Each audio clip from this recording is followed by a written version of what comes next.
To Emily, my beloved wife, I leave the sum of $50 American.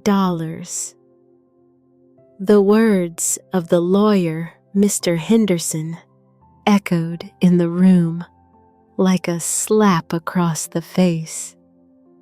My two sons, Michael and Daniel, exchanged looks of surprise that quickly transformed into mocking smiles. Linda, Michael's wife, was the first to let out a loud laugh that cut through the air like a knife. $50? Michael asked, unable to contain his laughter. Dad had a sense of humor until the very end. Daniel joined in the laughter, shaking his head, while I remained seated in that leather chair, feeling the world collapsing beneath my feet. 45 years of marriage, 45 years of absolute dedication, and my husband had left me what was barely enough to buy groceries for a week. At least you can buy yourself something nice at the farmer's market, mother-in-law Linda said, with that poisonous smile she had perfected over the last few years. The room filled with murmurs and stifled giggles. Even the lawyer seemed uncomfortable with the situation, but he continued reading as if nothing had happened. To Michael, my eldest son, I leave the family house and 60% of the company shares. Michael straightened up in his chair, his smile now wider. Linda squeezed his hand with satisfaction, as if she had won the lottery.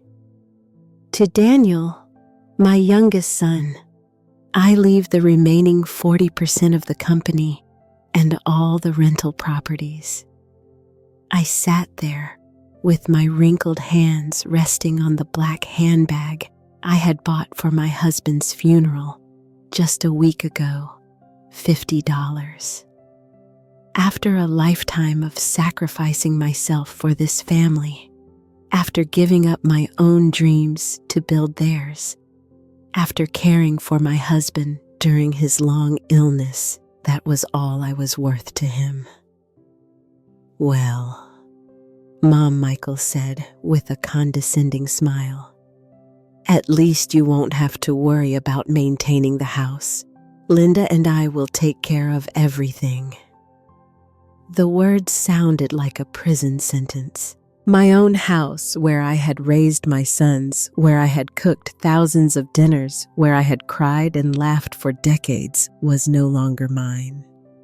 But let me tell you how I reached this moment of humiliation. Because this story began very differently. Just 2 years ago, I was Emily, a 69-year-old woman who believed she had a united family and a solid marriage. I lived in a beautiful house in the suburbs, surrounded by a garden full of red roses that I cared for every morning as if they were my own daughters. My daily routine was simple, but it filled me with satisfaction. I woke up at 5 in the morning, brewed strong coffee just the way my husband liked it, and while he reviewed the daily newspapers, I organized the household activities. Sundays were sacred for our family. Michael would arrive with Linda Daniel with his eternal good humor, and I would prepare a feast that lasted for hours. The Sunday pot roast was my absolute specialty. I marinated the meat from Saturday night with a secret recipe I had inherited from my mother. Everyone said it had the perfect seasoning that nobody cooked like I did. Mom, your hands are magic, Daniel would tell me while stealing bits of meat directly from the roasting pan. Those were the moments that made me feel fulfilled, necessary, and loved. Michael had always been my more serious son, the one who inherited his father's meticulous temperament. He had been working in the family import business since he was 20, and I swelled with pride seeing him grow professionally. When he met Linda at a business conference, I thought destiny had sent him the perfect woman. She was elegant, educated, had a successful career in marketing, and seemed genuinely interested in being part of our family. The first few months with Linda were like a dream. She arrived at family gatherings with fresh flowers or pies from the best bakery downtown. She helped me in the kitchen, praised my recipes with enthusiasm, and even asked me to teach her how to make my famous homemade apple crumble. "Mother-in-law, you cook like the angels in heaven," she would tell me while I showed her the exact consistency for the batter. Finally, I had the daughter I had always dreamed of having. Daniel, my youngest son, was like the sun in our family. Cheerful, spontaneous. He always had a funny anecdote to tell about his job as an engineer at a construction firm. He dreamed of having his own firm one day, and I knew he would achieve it because he had the determination and charisma necessary to succeed in anything he set his mind to. On weekends, Daniel accompanied me to the Central Market.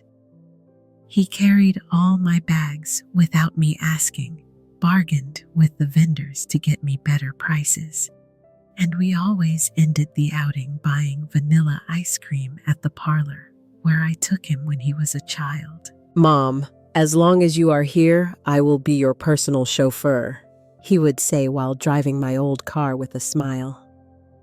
Life felt perfect in those days. My husband successfully managed his company, which he had built from scratch during 30 years of tireless work. The boys had their professional paths well defined and seemed happy with their choices. I was the center that kept the whole family together. The one who organized every celebration, every gathering, every special moment that created memories for all of us. Every birthday, every holiday, every professional achievement was celebrated in my house, with my food, with my meticulous organization. I was the one who remembered the important dates, who bought the perfect gifts, who decorated every corner to create the ideal atmosphere. My house was the beating heart of our family, and I felt proud to be the guardian of those traditions we had built over decades. But perfect things have a treacherous habit of changing without warning, and the change arrived disguised as help and good intentions. It all began so subtly that at first I did not realize what was happening. Linda started arriving earlier on Sundays, ringing the doorbell when I had barely finished getting dressed. "I came to help you, dear mother-in-law," she said, with that radiant smile that had begun to seem too perfect to me. "I don't want you to get tired preparing everything alone." At first, I felt flattered by her concern. Finally, I had a daughter-in-law who valued my efforts and wanted to participate actively in family traditions. But little by little, that help began to transform into something completely different. Instead of assisting me, Linda started reorganizing my kitchen according to her own criteria. "Don't you think it would be more efficient to have the spices organized alphabetically?" she asked while moving my jars, breaking the system I had perfected over years. "And these knives would be better in this drawer closer to the cutting board." My utensils, which I knew with my eyes closed, began to appear in unexpected places. Then came the suggestions about the ingredients. "Don't you think it would be healthier to use olive oil instead of butter?" she asked with that sweet voice that had begun to sound condescending. "I read in a nutrition magazine that saturated fats are very dangerous for people of our age." Our age? She was 32 years old. I had just turned 70, but Michael nodded fervently at every word that came out of her mouth, as if she were a prophet of modern cuisine. "Linda is right, Mom," my eldest son told me with a paternal smile that made me feel like a scolded child. "We should take better care of our health." She studied nutrition in college. That was a lie. Linda had studied marketing, but apparently now she was an expert on everything concerning my home. The criticism spread quickly to other aspects of my house. "This decoration has so much potential," she commented while examining my furniture with an expression of professional pity. "With some modern changes, this place would look absolutely spectacular." "Don't you think these colors are a bit outdated?" My burgundy curtains, which I had chosen carefully 10 years ago, had suddenly become embarrassingly old-fashioned. My husband, who for 40 years had defended every one of my domestic decisions, began to listen to Linda's suggestions with growing interest. "The girl has very good taste," he told me when I protested in private. "It wouldn't be bad to renovate the house a little. We've had the same things for years. We have spent years building a home." I wanted to scream at him, but the words stayed trapped in my throat. The family Sundays began to transform dramatically. Instead of being gatherings where I was the natural hostess, they turned into sessions where Linda presented new ideas to improve absolutely everything I did. Michael supported her unconditionally in every suggestion, nodding like a devoted disciple. Daniel, who had always hated family conflicts, simply nodded to keep the peace. But I could see the discomfort in his eyes. One particularly painful Sunday, Linda arrived, wearing an elegant green dress that made her look like a magazine model. Her attitude was completely different that day, more confident, more authoritative. Without asking my permission, she went directly to the head of the dining table, the place that had been mine for decades, and began to serve the food as if she were the absolute owner of the house. "Let me do it, mother-in-law," she said when I tried to stand up to fulfill my usual role. "You have already worked more than enough today." But there was something in her tone of voice that made my skin crawl. It was not respect or gratitude. It was a toxic mixture of pity and superiority that made me feel like a useless old woman in my own home. "Linda is right." Michael intervened immediately, as if he had been waiting for that moment. "Mom, it is time for you to relax a little. We can take care of these things." The word "we" resonated in my ears like an alarm bell. Since when were Linda and Michael "we" in my house? That night, I had the first serious argument with my husband in more than 20 years. "Linda only wants to help you," he told me while getting undressed with tired movements.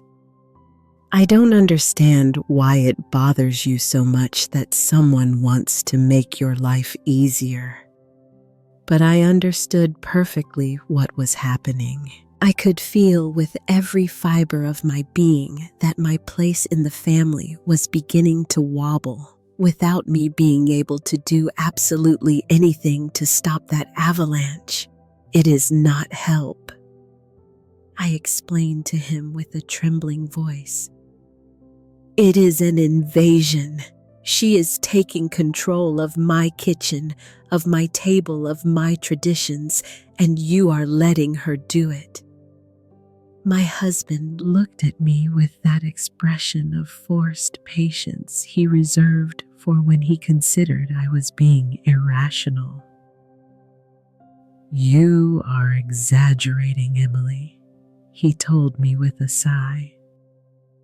Linda is part of the family now.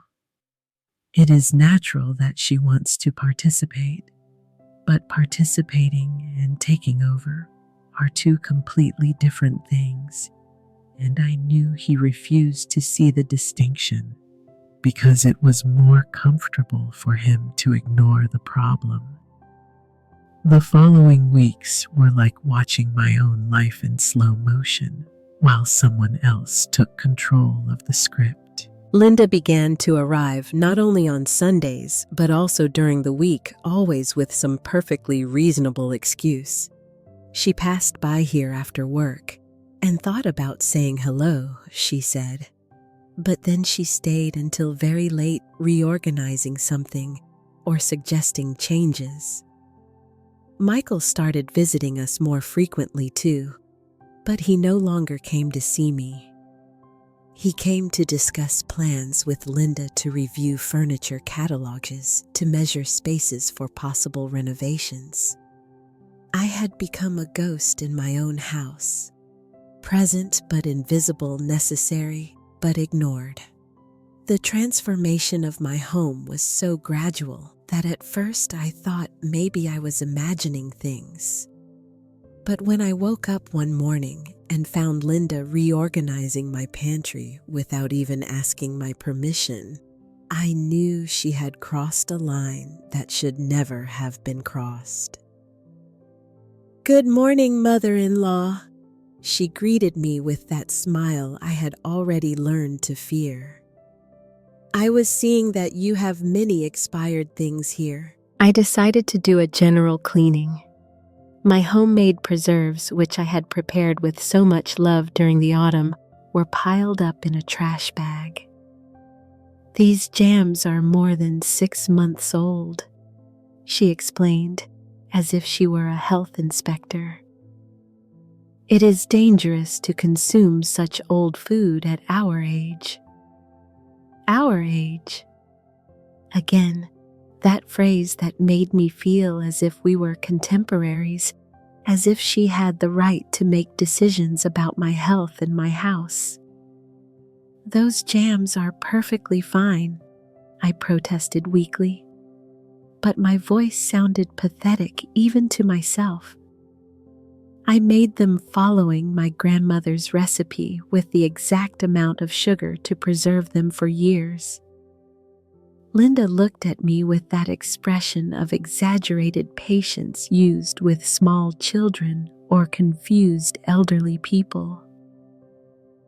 Dear mother-in-law, times have changed. Now we know much more about food safety, she explained to me while continuing to throw away my things. Michel asked me to look after his health because he is very worried about you. The lie came out of her lips so naturally that for a moment I doubted my own perception of reality. Michael had never told me he was worried about my health. In fact, for weeks, we had barely spoken beyond superficial greetings when he came home. But when he arrived that afternoon and saw the reorganized pantry, he smiled at Linda as if she had performed a miracle. How wonderful, honey! Mom needed someone to help her with these things. I didn't need help, I murmured. But nobody listened to me. I had already ceased to exist as a valid voice in family conversations. I had become the subject of conversation, not a participant. They spoke about me in my presence as if I were a piece of furniture that required occasional maintenance. The dinners became exercises in silent humiliation.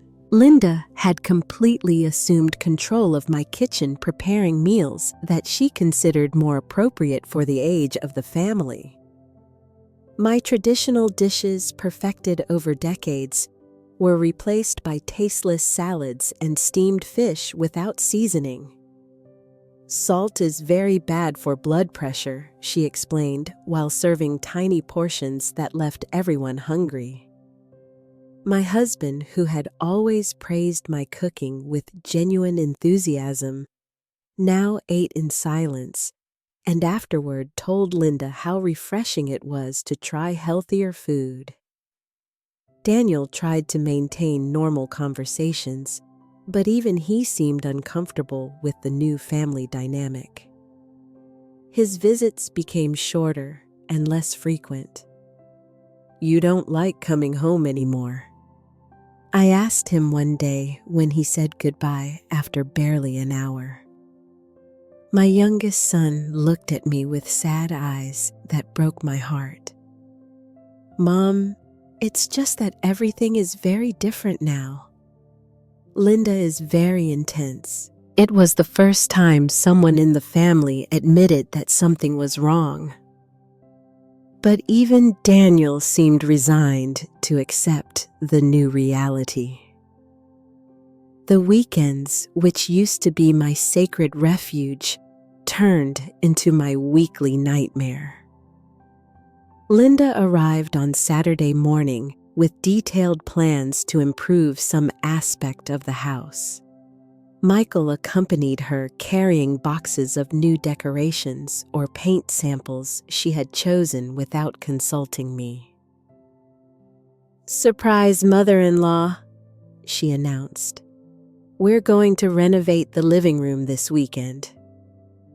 My furniture, which had history and associated memories, was labeled as outdated and depressing.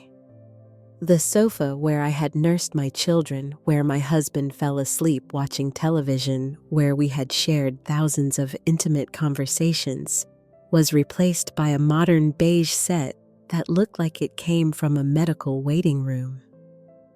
"Don't you feel younger with these changes?" Linda asked me while admiring her work. But I felt like a stranger in my own home. Every familiar object that disappeared took a piece of my identity, of my history, of the woman I had been for 70 years. The family photos were reorganized too. The images of my wedding, of my children's first steps, of family vacations that had been proudly displayed for decades, were relegated to boxes or replaced by professional photographs of Michael and Linda. "Old photos make the house look sad," my daughter-in-law explained. "It is better to have more current and cheerful images." My husband observed these changes with growing approval. "The house looks more modern," he commented. "Linda has a very good eye for decoration." I wanted to scream at him that it wasn't about decoration, but about erasing our family history. But the words stayed trapped in my throat like stones. The nights became especially lonely. My husband fell asleep early, exhausted by work, and apparently satisfied with the new version of our home. I walked through the house like a ghost, recognizing fewer things every day. The familiar sounds had changed too. Instead of the comforting tick-tock of the pendulum clock that had belonged to my mother, now a digital clock beeped, which Linda had installed because it was more precise. The smells of my home had also disappeared. It no longer smelled of my favorite spices, of my fresh garden flowers cut every morning, of the scented candles I lit in the afternoons. Now everything smelled of industrial cleaning products and artificial air fresheners that Linda considered more hygienic. During meals, conversations revolved exclusively around Linda's plans for the next improvement of the house. Michael participated with enthusiasm, suggesting additional modifications and praising every idea of his wife. I sat in silence, chewing food that had no flavor at a table I no longer recognized as mine, surrounded by people who claimed to love me, but who had decided that I was no longer capable of making decisions about my own life. "What do you think, mother-in-law Linda?" asked me occasionally, but it was obvious that my opinion was irrelevant. If I expressed any reservation or different suggestion, Michael immediately intervened to explain why Linda's idea was superior. "Mom, you have to trust us. We know what is best for you." One afternoon in March, while I was sitting in my garden, trying to find a moment of peace among the roses that still belonged to me, the phone rang. It was Sarah, a former colleague from my days as a secretary at an accounting firm more than 20 years ago. Her voice sounded excited and full of energy, a marked contrast to the oppressive atmosphere that had invaded my home. "Emily, dear, I have an incredible proposal for you," she told me without preamble. "Do you remember Mrs. Susan Higgins, the one who lived in the building where I worked? Her daughter lives in Costa Rica now and is looking for someone trustworthy to take care of her mother. The job includes housing, an excellent salary, and Susan is a lovely woman.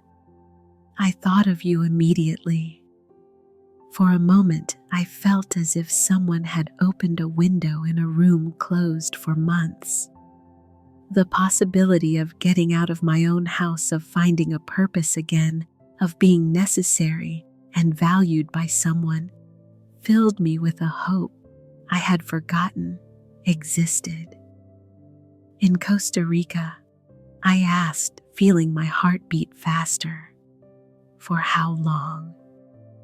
"At least a year, maybe more, if things work out well," Sarah explained. "Susan is 85 years old, but she is very lucid. She just needs company and someone to help her with basic tasks. Her daughter says she prefers a mature woman with life experience." The salary is $1,000 a month, plus all expenses paid. "Emily, it is a perfect opportunity for you. $1,000 a month." It was more money than I had handled personally in decades. My husband had always controlled the family finances, giving me a weekly amount for household expenses. The idea of having my own money, of making my own decisions, felt as strange as it was exciting. "I don't know, Sarah," I told her, although every fiber of my being screamed to say yes. I would have to discuss it with my family. I can't simply leave and leave my husband alone. But even while I pronounced those words, I wondered if anyone would really notice my absence. Hadn't Linda proven perfectly capable of handling every aspect of my household? "Think about it carefully, dear," Sarah told me before hanging up. "The opportunity won't last forever. Susan needs an answer before the weekend." When I hung up the phone, I sat in the garden for hours, imagining what it would be like to live in another country, to care for someone who really needed my services, to have meaningful conversations with a person who valued my experience instead of considering it obsolete. That night during dinner, I gathered the courage to mention Sarah's call. "A friend offered me a job in Costa Rica," I said casually, while Linda served her usual bland fish, taking care of an elderly lady. "The salary is very good and includes housing." The silence that followed was so dense it could have been cut with a knife. Michael was the first to react, letting out a dry laugh that froze my blood. "A job, Mom, you are 70 years old. You are no longer at working age." His tone was the same he would use to scold a child who had said something ridiculous. "Besides, your place is here with the family." "It is just an idea," I murmured, feeling immediately stupid for having mentioned the subject, but something inside me refused to give up completely. "It could be an interesting experience. I haven't traveled anywhere for years." Linda exchanged a significant look with Michael before speaking. "Mother-in-law, I wouldn't want to be rude, but do you really think you are qualified to care for another person? Lately, you have been very absent-minded. Wouldn't it be more sensible for you to stay here where we can take care of you?" The word absent-minded hit me like a slap. I wasn't absent-minded. I was being systematically marginalized from my own life. "Your mother is not absent-minded." My husband intervened, and for a moment, I thought he was going to defend me. "But Linda is right. It makes no sense for you to go to another country at your age. Here you are safe and well cared for." Well cared for, as if I were a pet or a plant that needed occasional watering. "Besides," Michael continued, "what would Dad do without you? He cannot stay alone in this house." It was ironic that now they worried about my husband's ability to care for himself, when for months they had acted as if I were completely dispensable for the functioning of the household. "We could hire someone to come during the day," I suggested weakly, "or Linda could." But Linda interrupted me before I could finish the sentence. "Oh, mother-in-law, I have my job and my own responsibilities. I cannot be here 24 hours caring for two elderly people." 2 elderly people. As if Michael and Daniel were helpless orphans instead of adult men perfectly capable of caring for their father. Daniel, who had remained silent during the whole conversation, finally spoke. "Mom, if you really want to travel, we could plan a family vacation, but going alone to another country, it doesn't seem like a good idea." Even my youngest son, who had always been my ally, now joined the chorus of voices, treating me like a senile old woman, incapable of making rational decisions. "It was just an idea," I repeated, feeling the last spark of hope I had felt in months fade away. "It is not important." But I knew I was lying. It was very important. It was the difference between continuing to slowly disappear in my own house or recovering some of my lost identity. The following days were especially difficult. Every time I thought about the opportunity I had rejected, I felt a mixture of regret and resentment gnawing at me inside. Sarah called me on Friday to tell me that Susan had found someone else, a 60-year-old woman from Guatemala who had accepted immediately. "She was perfect for you, Emily," she told me with sadness in her voice. "I hope another opportunity appears soon, but I knew there wouldn't be another opportunity." My family had made it very clear that my role was to stay at home invisible and silent while they decided what was best for my life. The idea of rebelling, of taking an independent decision, seemed as impossible as flying to the moon. Linda, apparently feeling she had won a significant victory, intensified her efforts to completely remodel my domestic identity. "Now that we know you are going to stay with us forever," she told me with that fake smile, "we can make long-term plans for your comfort." Her comfort meant more changes, more loss of control, more erasure of the woman I had been.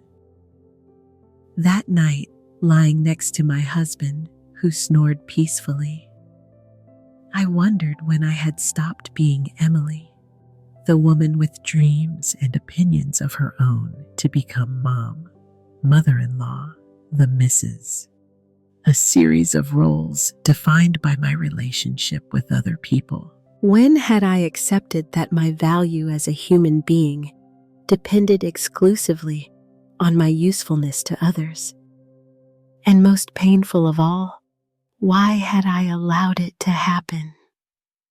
The moment that would change everything forever arrived 3 weeks later, on an April afternoon that began like any other. My husband had worsened from a flu he had had for several days, and the doctor had suggested we take him to the hospital for more detailed studies. The appointment was scheduled for 2 in the afternoon, and I had spent the morning preparing everything necessary. His medications, the health insurance documents, a change of clothes in case they decided to admit him. "Michael will come to pick us up at 1:30, I told my husband while he rested in bed. During the last few weeks, I had delegated these responsibilities to our eldest son, who had insisted he would handle all medical issues because hospitals can be confusing for elderly people. I had accepted this new dynamic with the resignation that had characterized all my recent months. At 1:15, my husband was already dressed and sitting in the living room waiting. I had his bag ready, and I had called Michael twice to confirm he was on his way. "I'm leaving the office now, Mom," he had told me on the second call. "I'll arrive in 15 minutes maximum." Linda had promised to meet us directly at the hospital after finishing an important meeting at her work. 1:30 arrived and passed without signs of Michael. My husband began to show signs of impatience, coughing more frequently and asking every few minutes what time it was. At 4:45, I called Michael again. The phone rang several times before he answered with a rushed voice. "Mom, an emergency came up at the office. A very important client arrived without warning. I can't leave now. But Dad's appointment is at 2. I reminded him, feeling a pang of panic in my stomach. The doctor was very clear about the importance of not missing it. My husband watched me from the sofa with a worried expression, clearly listening to my side of the conversation. I know, Michael said, with an impatient tone. "But this client could mean the biggest contract of the year for the company. I can't let him go. Linda will meet you at the hospital, okay? She can handle talking to the doctors." And he hung up before I could respond. I called Linda immediately, but her phone went straight to voicemail. I tried 3 more times during the next 10 minutes with the same result. My husband had started to get nervous, insisting that he couldn't miss this appointment because the doctor had been very specific about the urgency of the studies. "We are going by taxi," I decided finally, although the idea terrified me. I hadn't handled complicated medical situations alone for years, and my husband depended completely on me to navigate the complex hospital system. But I had no other option. I called a cab company, and they told me they would arrive in 20 minutes. When we finally arrived at the hospital, we were already half an hour late. The receptionist informed us that we would have to wait until there was a cancellation because they had given our slot to another patient. My husband looked weaker and weaker, and I felt completely lost trying to navigate the forms and procedures that Linda had promised to handle. We spent 4 hours in the waiting room. I called Michael 6 times. All went straight to voicemail. Linda didn't answer her messages either. We were completely alone. 2 elderly people lost in a medical system that seemed designed to confuse and frustrate seniors. When they finally saw my husband, the doctor was clearly annoyed by the delay and had to rush the exam. "You need to return tomorrow to complete the studies," the doctor told us with a serious expression. "Today, we couldn't do everything necessary due to the lost time." My husband looked exhausted and confused, asking me repeatedly why Michael and Linda hadn't come as they had promised. The taxi ride back home was silent and painful. My husband coughed constantly, and I felt a mixture of anger and despair that was difficult to control. When we arrived home at 7 in the evening, we found Michael and Linda sitting comfortably in the living room, watching television and eating pizza they had ordered for delivery. "How did it go at the hospital?" Linda asked with a casual tone, as if she had completely forgotten she was supposed to meet us there. "We hope everything went well." The naturalness with which she pronounced those words left me speechless for several seconds. "You abandoned us," I said finally with a trembling voice. You promised to accompany us and left us alone.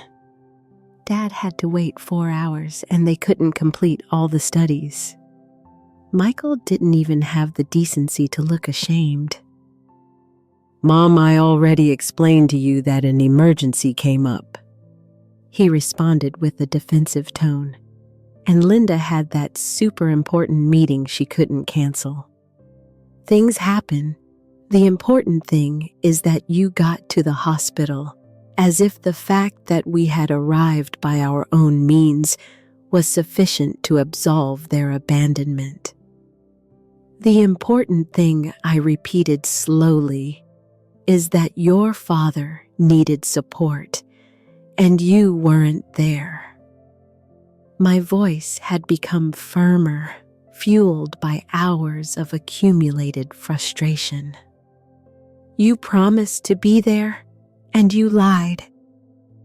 It was the first time in months I directly confronted Michael about his behavior. Linda stood up from the sofa with an offended expression. "Mother-in-law, I think you are being very dramatic. You are adults capable of handling a medical appointment. You don't need us to hold your hand like little children." Her words were like a slap, especially because I knew she had a point. We had managed to handle the situation alone, although with great difficulty. The point isn't whether we can do it alone, I explained, feeling tears of frustration gathering in my eyes. The point is that you promised to help and didn't follow through. That when we needed you most, you decided other things were more important. My husband remained silent, clearly uncomfortable with the confrontation, but too tired to intervene. Michael stood up and approached me with that paternal expression he had adopted lately. "Mom, I understand you are tired, but you can't expect us to drop our professional responsibilities every time you have a medical appointment. We have our own lives. As if his sick father and his exhausted mother were inconvenient obstacles to their personal plans. That night, lying in bed, listening to my husband's labored breathing, something broke inside me permanently. It wasn't a dramatic break, but rather like when a rope wears down slowly until it finally snaps with the slightest weight. For months, I had accepted gradual marginalization decisions made without consulting me the loss of control over my own house. But the deliberate abandonment at the hospital had been different. It had been cruel. The next day, while Michael and Linda were at their jobs, I called Sarah. "Do you think Susan still needs someone?" I asked her without preamble. "The woman from Guatemala they hired. She already started working." My friend was surprised by the call, but she explained that the Guatemalan woman had faced visa issues and hadn't been able to travel. Actually, Sarah told me Susan asked me yesterday if I knew anyone else. Are you seriously considering the proposal? The question hung in the air like an opportunity for redemption, like a door opening when I most needed to escape. Yes, I responded with a firmness that surprised me. "I am very interested. When can I speak with Susan's daughter?" For the first time in months, I felt I was making a decision that was completely mine, without consulting anyone, without asking permission from people who had clearly shown that my well-being was not their priority. The phone conversation with Susan's daughter, Helen, was like a ray of light after months of darkness. Her voice was warm and genuinely interested in knowing me as a person, not just as a potential employee. "My mother has spoken a lot about you, Mrs. Emily," she told me from San Jose. "Sarah told her about your experience caring for your own family. And that is exactly what Mom needs, someone with real experience, not just certificates." Helen explained to me that Susan lived in a small but comfortable house in a quiet neighborhood of the Costa Rican capital. "Mom is very independent for her age, but she needs company and someone to ensure she takes her medications. She also loves to cook, so it would be wonderful if you could share that activity." The idea of cooking again for someone who appreciated my work excited me in a way I hadn't felt in years. "When could I start?" Helen asked me. "We can handle all the visa and passport paperwork from here. I have contacts at the embassy who can speed up the process." Helen's efficiency and professionalism contrasted dramatically with the chaotic way my own family handled important responsibilities in 2 weeks. I responded without hesitation. "I need to arrange some things here, but I will be ready to travel in 2 weeks." After hanging up, I sat in my kitchen feeling for the first time like the master of my own destiny. I hadn't consulted anyone, hadn't asked permission, hadn't waited for approval. I had made a decision that was completely mine. The following days were a whirlwind of secret preparations. While Michael and Linda continued with their normal lives, assuming I would be available indefinitely to be remodeled according to their preferences, I discreetly organized the necessary documents for my new life. I took my passport out of the drawer where it had been kept for 10 years, updated my medical certificate, and began to separate my most important belongings. The hardest part was deciding what to take and what to leave behind. Every object in my house had associated memories, but I also realized that many of those memories had already been contaminated by the last months of humiliation. The apron I had used for years to cook family Sundays now reminded me of Linda's criticisms about my antiquated methods. The family photos that had been relegated to boxes seemed like relics of a happier time that no longer existed. I decided to take only the essentials. Practical clothes, some books that had been important to me, the jewelry my mother had left me, and a single photograph of my sons when they were little before they became the men who now treated me like a nuisance. Everything else could stay in the house that no longer felt like my home. On the Thursday of my second week of preparations, Helen called me with excellent news. "Everything is ready, Mrs. Emily. Your visa was approved, and I have your plane ticket. The flight leaves on Saturday at 10 o'clock in the morning. Do you need someone to pick you up at the airport here?" The reality of my escape had materialized with a speed that left me breathless. "Yes, please," I told her, feeling a mixture of excitement and terror that reminded me of when I was young and life stretched out before me full of possibilities. "I will be there on Saturday." After hanging up, I sat on my bed and cried for the first time in months. Not tears of sadness, but of relief and anticipation. Friday night, I decided it was time to inform my family about my decision. I had considered simply leaving without saying anything, but my upbringing and principles prevented me from disappearing without explanation. During dinner, which consisted of another one of Linda's tasteless creations, I took a deep breath and announced my news. "Tomorrow, I am going to Costa Rica," I said with a steady voice. "I got the caregiver job I mentioned weeks ago. My flight leaves at 10 o'clock in the morning."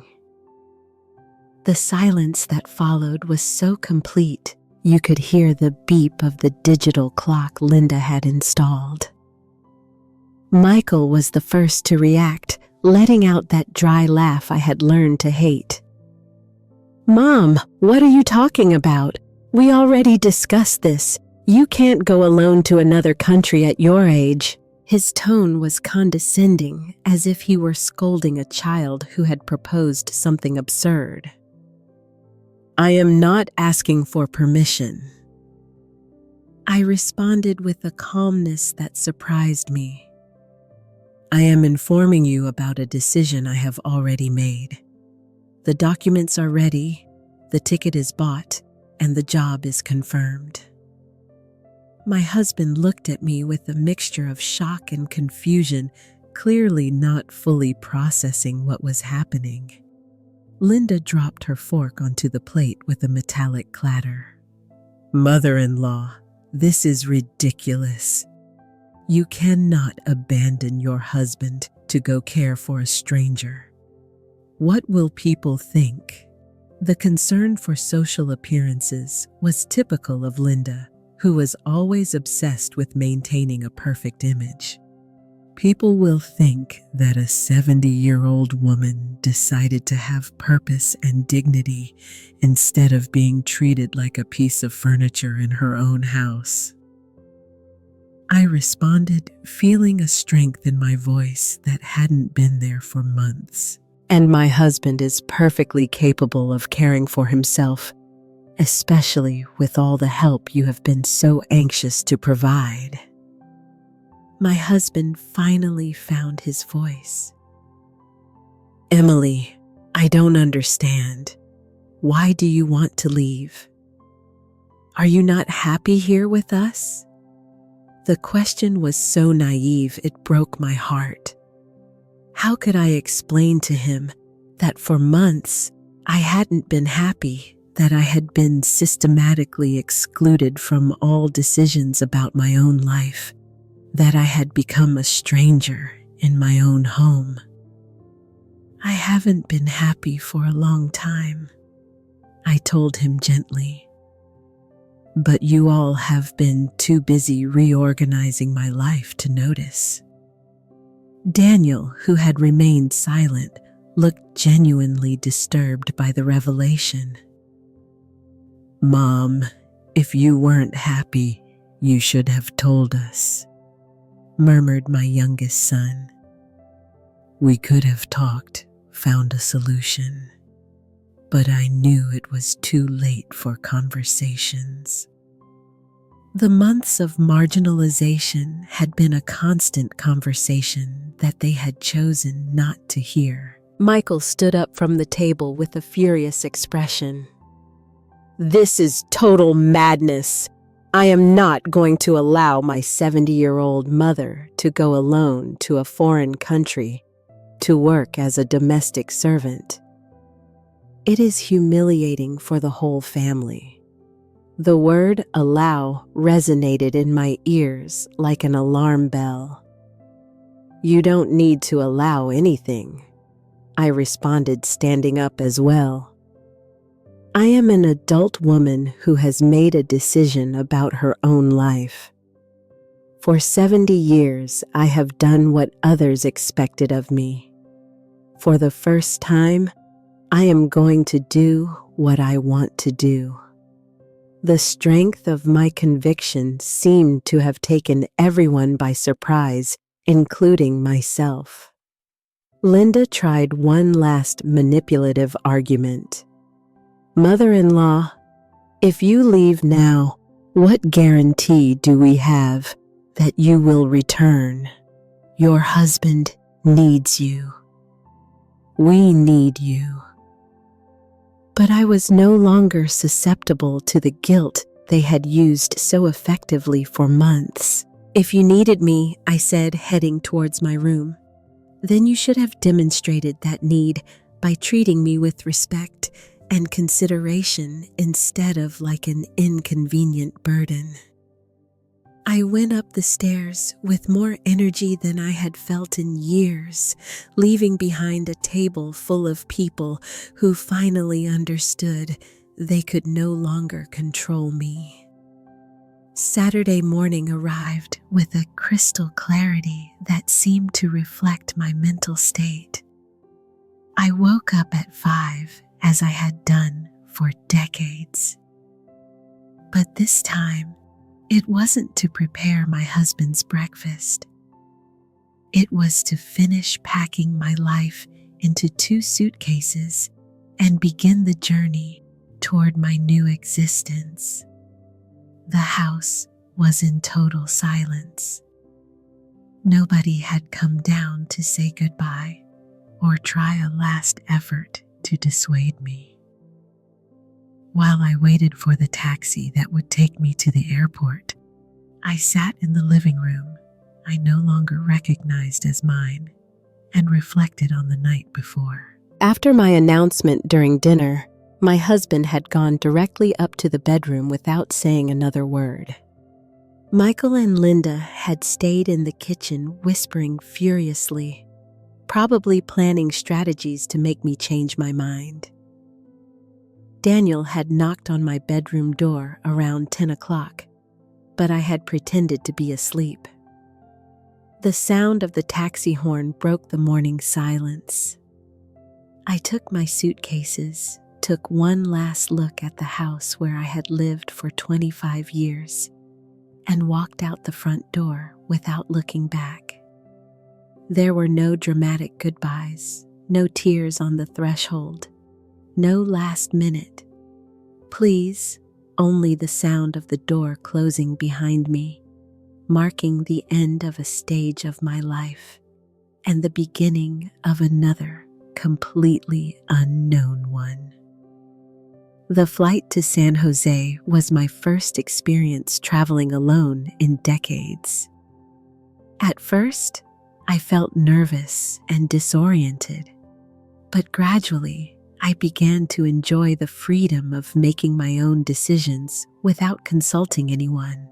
I ordered the breakfast I wanted, chose the magazine that interested me, and for the first time in months, nobody suggested a more appropriate option for my age. Helen was waiting for me at the airport with a sign that said, "Mrs. Emily," and a genuinely warm smile. She was a woman of about 40, professional but accessible, who immediately made me feel welcome. "What a pleasure to finally meet you," she told me while loading one of my suitcases. "Mom is very excited to have you at home. She's been preparing your room all week." The trip from the airport to Susan's house was revealing. San Jose was a vibrant and colorful city full of life and energy that contrasted sharply with the oppressive atmosphere I had left behind.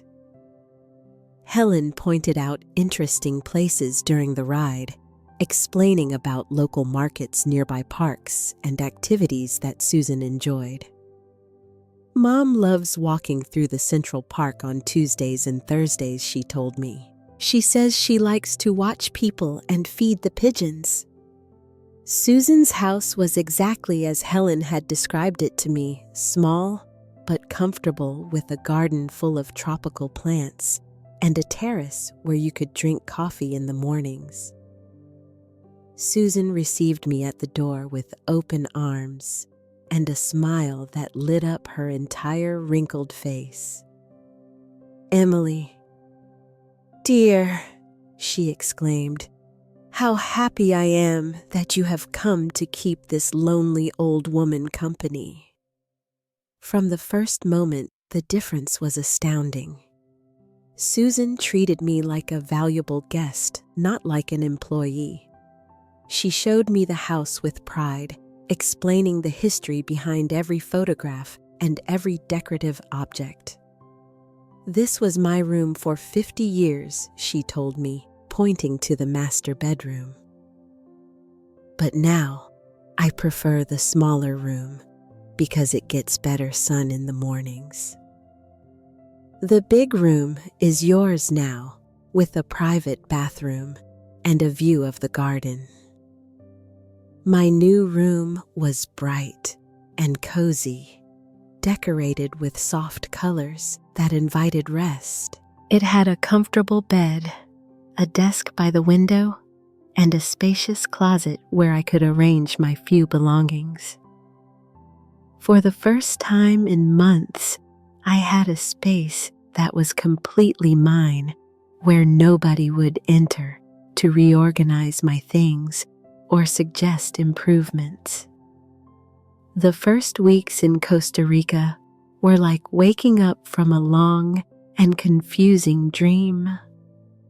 Susan turned out to be delightful company, intelligent, funny, and full of fascinating stories about her life. She had been a teacher for 40 years, had traveled all over Central America, and had interesting opinions on everything from politics to gardening. Our conversations during meals were stimulating and respectful, something I had forgotten was possible. The daily routine was simple but satisfying. Susan woke up early like me and we had breakfast together on the terrace while planning the day. I was in charge of ensuring she took her medications, but she was perfectly capable of handling most of her daily activities. We cooked together, explored the neighborhood, and in the afternoons, she taught me about the plants in her garden while I told her stories of my previous life. Do you know what I like most about having you here? Susan asked me one afternoon while we watered the orchids that you treat me like a whole person, not like a fragile old woman who needs constant protection. Her words resonated deeply within me because they described exactly what I had lost in my house: basic respect toward my complete humanity. During my second month in Costa Rica, I began to notice changes in myself that I hadn't experienced in years. My posture had straightened.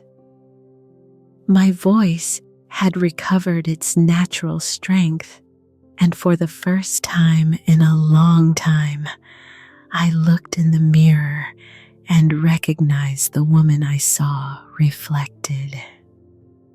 Susan had encouraged me to buy new clothes, and together we had chosen colorful dresses that made me feel feminine and vital. It was during this period of personal rediscovery that I met Robert.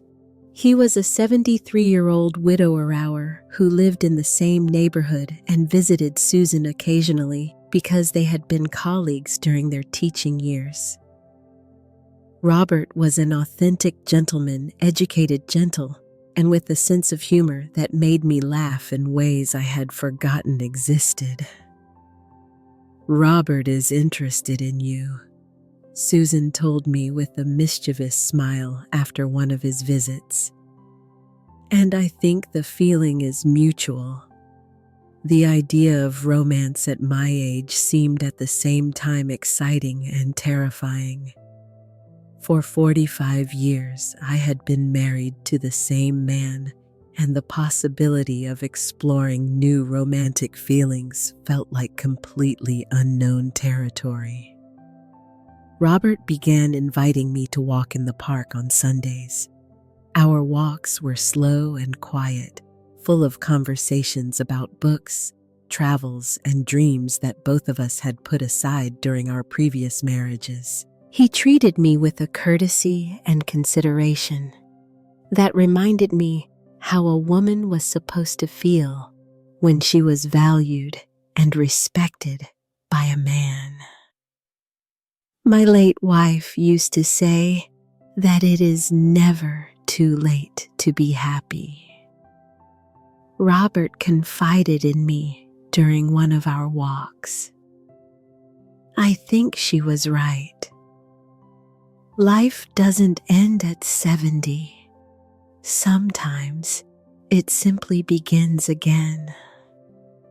His words captured perfectly what I was experiencing. Not the end of my life, but a new chapter full of possibilities I hadn't considered before.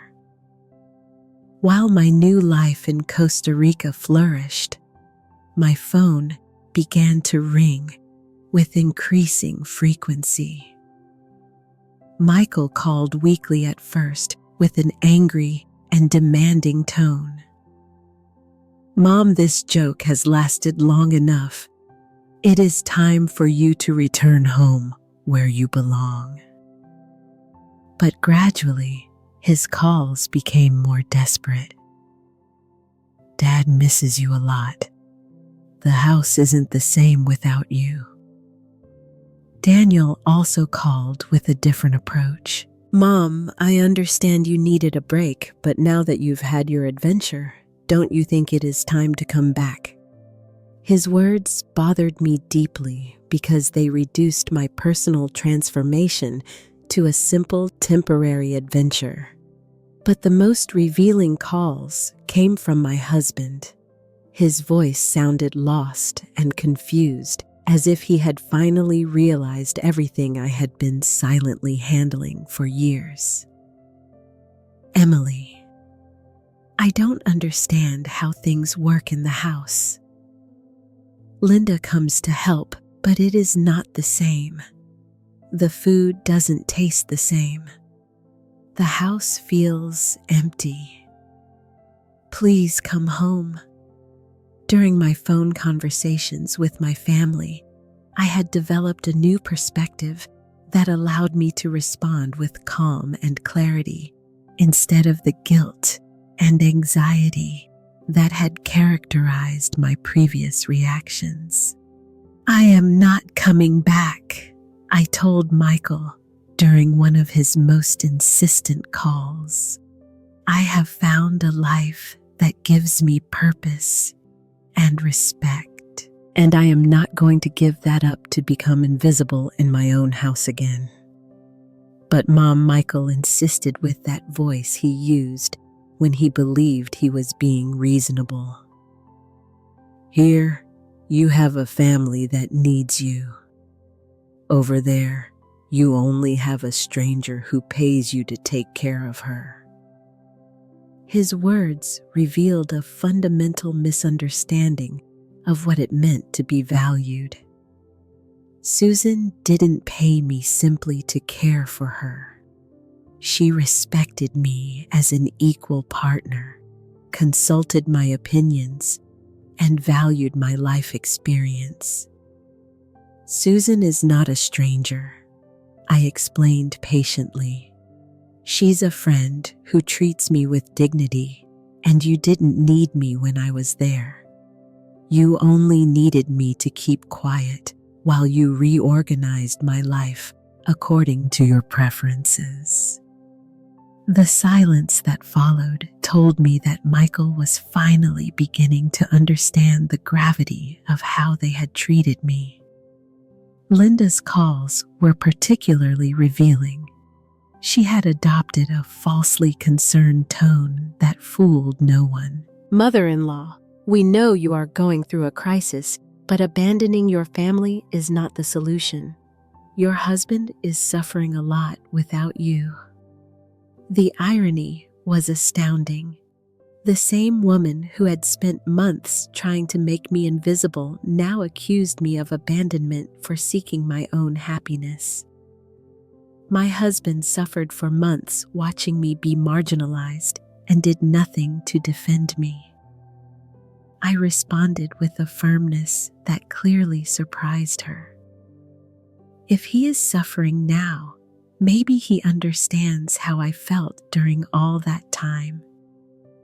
Linda tried to argue, but I had learned not to engage in debates that only served to drain my energy. The hardest call came from my husband after 3 months of my departure.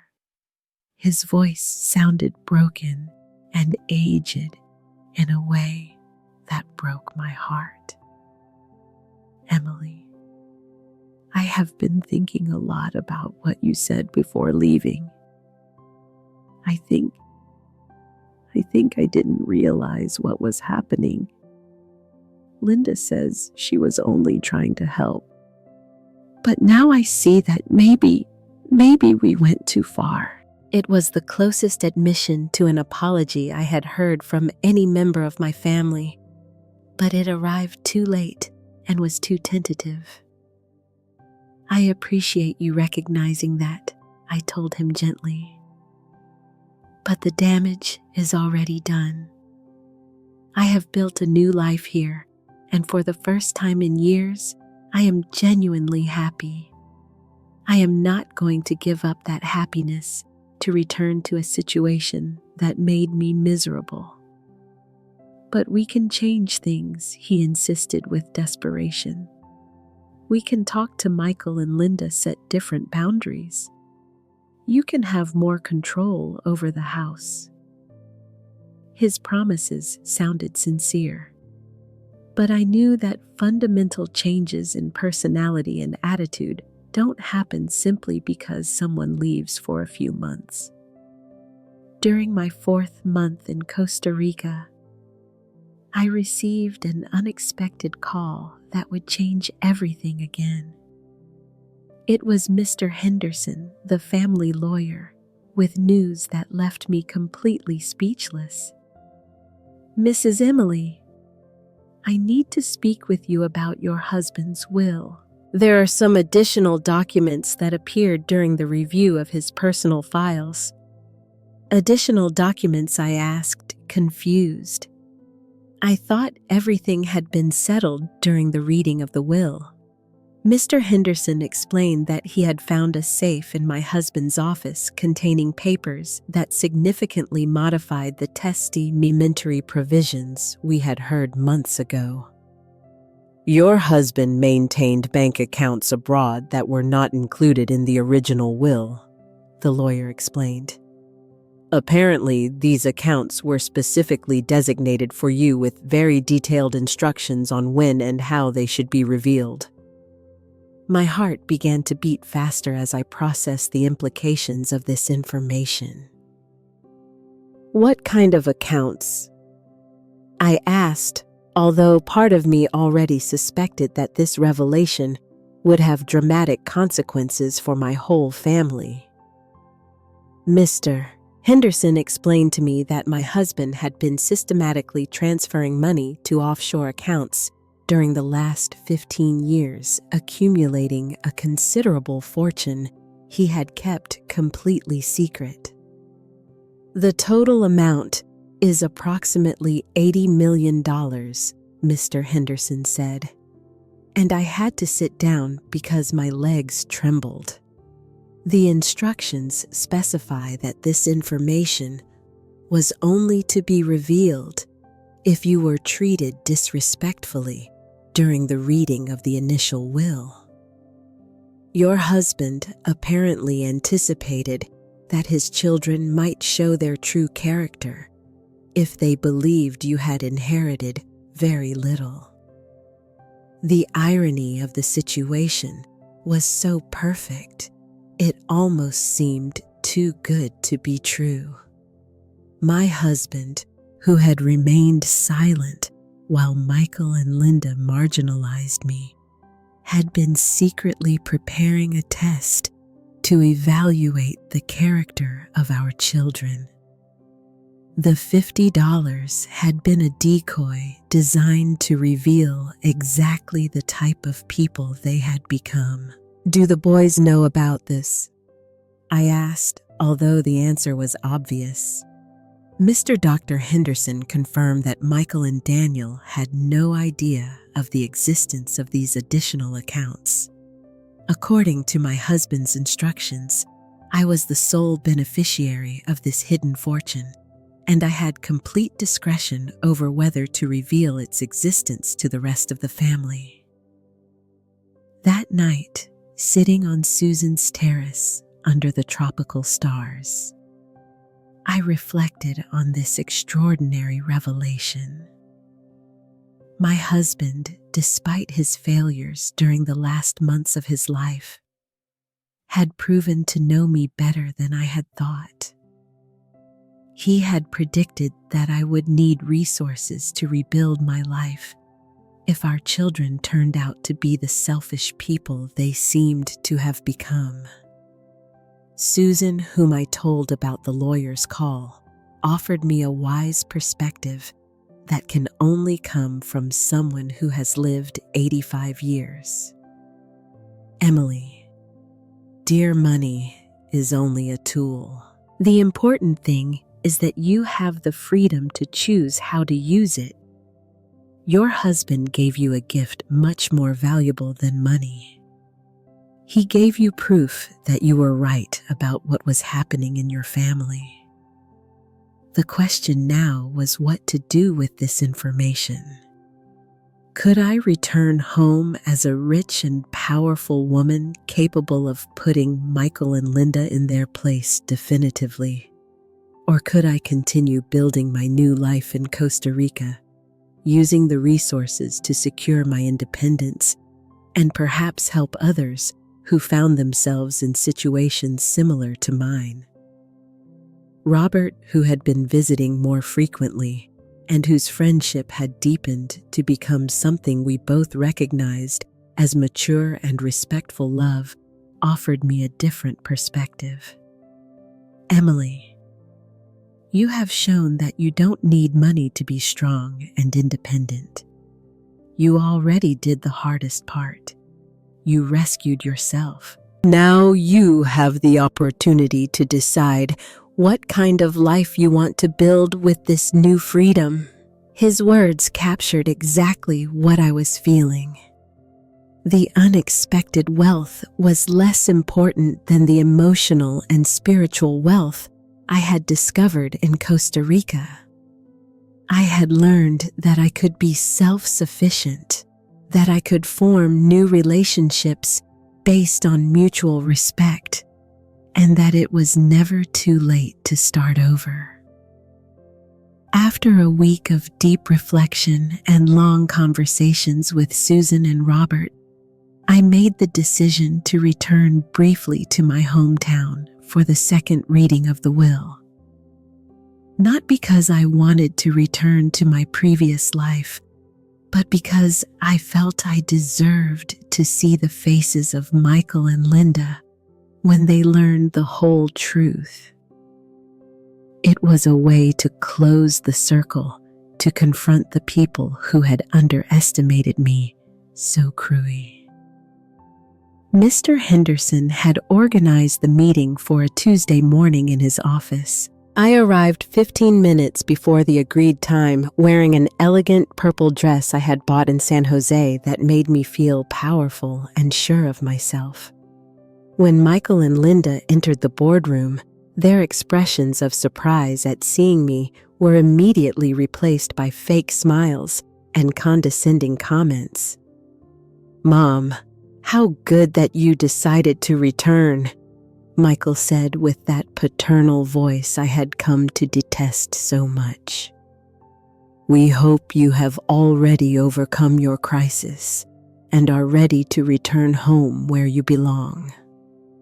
Linda nodded enthusiastically, clearly relieved that her troublesome mother-in-law had returned to be managed again according to her preferences. "I haven't come back to stay," I clarified immediately. "I am here because the lawyer informed me about additional documents related to my husband's will."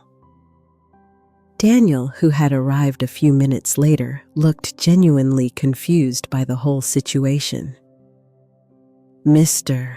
Henderson began the reading with the same professional seriousness that had characterized the first session months ago. Before proceeding with the additional documents, I must explain the context behind the original testamentary provisions. The gentleman had left specific instructions on when to reveal the complete information about his estate. "Complete information?"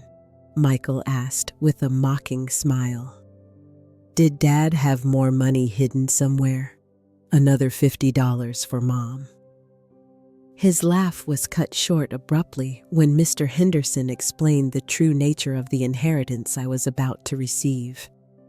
"During the last 15 years, your father maintained offshore bank accounts that accumulated a total of 80 million American dollars, the lawyer announced. These accounts were established exclusively for Mrs. Emily with specific instructions that they would only be revealed if she was treated disrespectfully during the reading of the initial will."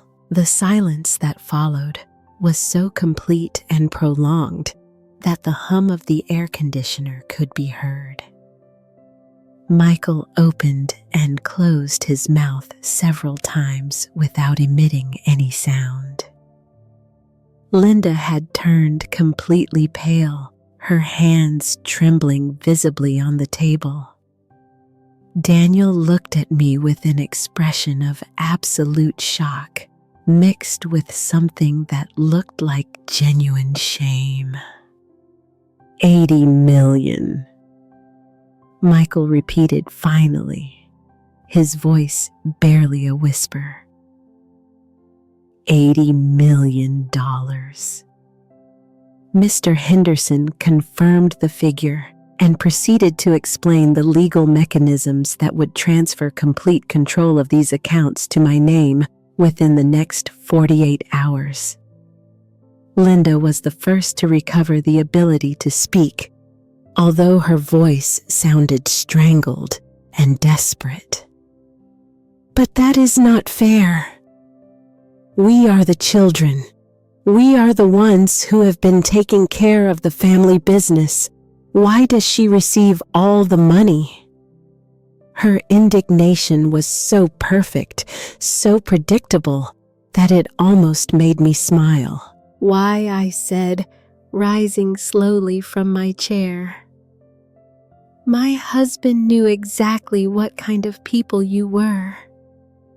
He knew that if you believed I had received only $50, you would show your true character, and you did magnificently.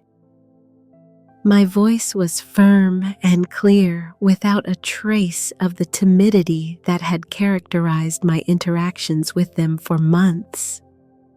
Michael tried to regain control of the situation. Mom, obviously there were misunderstandings. We can fix things. We can divide the money equally among the whole family. The desperation in his voice was palpable, and for the first time in my life, I saw my eldest son as he really was, a greedy man, willing to say anything to get what he wanted. There's nothing to fix, I responded calmly. For months, you treated me like a nuisance, like a senile old woman who needed to be managed and controlled. You reorganized my house, criticized my food, abandoned me when I needed you most, and laughed when you thought my husband had left me practically nothing. That behavior revealed who you really are. Daniel finally found his voice, and there were genuine tears in his eyes.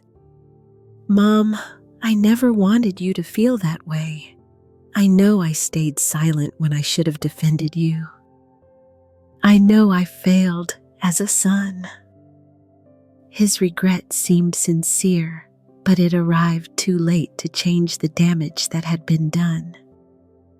I appreciate your honesty, Daniel, I told him gently. But silence, when an injustice is committed, is complicity. You had multiple opportunities to speak, and you chose the comfort of silence. The words clearly hurt him, but it was important that he understood the consequences of his decisions. Linda had started to cry, but her tears seemed to me more of frustration than genuine regret. Mother-in-law, I always tried to help you. Everything I did was for your own good, to modernize your life, to make it more comfortable. Linda's capacity for self-deception was truly astounding. What you did, I explained patiently, was invade my home, marginalize my voice, and try to erase my identity, to replace it with your version of what a woman my age should be. That was not help. It was colonization. Mr. Henderson observed the exchange with a professionally neutral expression, but I could see a glint of satisfaction in his eyes. Michael made one last desperate attempt. Mom, we are family. Families overcome misunderstandings. We can start over, do things differently. But I had learned that some things once broken cannot be repaired simply with words and promises. You had the opportunity to treat me like family when I was vulnerable and dependent. I responded. You chose to treat me like a burden. Now that I am independent and financially powerful, You want to renegotiate the terms. But relationships don't work like that. After signing all the necessary documents and confirming that the bank transfers were in process, I headed toward the door of Mr. Ahis Henderson's office. Daniel followed me into the hallway. "Mom, is there any possibility that we can rebuild our relationship? Not for the money, but because I really understand that I failed you." I stopped and looked him in the eyes, seeing for the first time in months a genuine vulnerability in my youngest son, Daniel. Forgiveness is possible, but trust is rebuilt with actions, not words. If you really want a relationship with me, you will have to prove that you have learned from this experience, and that will take time. I returned to Costa Rica with a feeling of closure I hadn't expected to experience. The confrontation had been necessary not to hurt them, but to definitively close the chapter of my life where I had allowed others to define my value.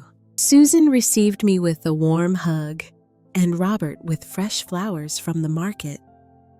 "How do you feel?" Susan asked me that night while we drank tea on the terrace.